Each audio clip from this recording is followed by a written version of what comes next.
fjallin në gjysmë. Zotri Hoxha, të kërkojmë ndjes, ndoshta me qenë se je edhe në një linjë të drejt për drejt, po e ndërprejtëm fjallin në gjysmë, me njerë pas Maliqit vazhdoni ju. Po, si që tash edhe më heret, edhe unë e kumë po atë videon, e kumë po atë skenë atje, si ka ndodhë dhe shka ka ndodhë, në kodër të mekanizmave të mrenshëm që i ka policia e Kosovës, ekziston edhe komisioni për shqyrtim përdorimit forcës. Do të tëtë, çdo forcë që përdoret nga zyrtarët policorë në të gjithë territorin e Kosovës, ajo duhet të raportohet me nere brenda ditës dhe ekziston një komision i veçantë që është përgjegjës për krejt territorin e Kosovës dhe i shqyrton ato raste dhe këshyr se përdorimi i forcës sa është në harmoni me aktet nënligjore, sepse çështja e përdorimit të forcës është rregulluar me aktet nënligjore, të cilat janë në harmoni të plotë me ligjin e policisë, dhe nëse gjejnë që nuk është përdor forcë proporcionale, nuk është përdor forcë domosdoshme, zyrtarët e tillë dërgohen në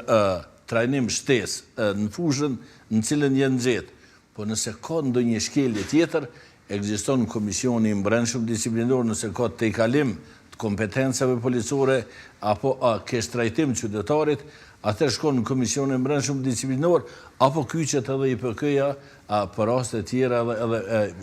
bëhet edhe kallëzim penal. Dhe normalisht që merren masat e duhura. Fillimisht tentohet që policia disiplinohet dhe profesionalizohet që ata përdorimin e forcës ta bëjnë në harmoni me aktet mbrendshme, ashtu si është e rregulluar. Po në rast të kalimit kompetencave, është komisioni i brendshëm që ka mundësi që ata të kërkon, që ata të suspendohen, që të kërkon, që të ndërpritet edhe marrëdhënia e punës, nëse është ndonjë rast i rënd, dhe nëse kryen ata vepër penale, lëndojnë qytetarin dhe shifet që tash është lëndu si pasojë e keqpërdorimit të tyre apo të kalimit kompetencave, në rast të tilla i bëhet edhe kallëzim penal dhe merret me përgjegjësi penale. Po, vetëm ajo që e potencioj edhe kolegu, që në rast se dikush kërkon tash, ka qenë një rregull në kalumen që mas pari është kërkuar që të zbatohet urdhri, pastaj të ushtrohet ankesa.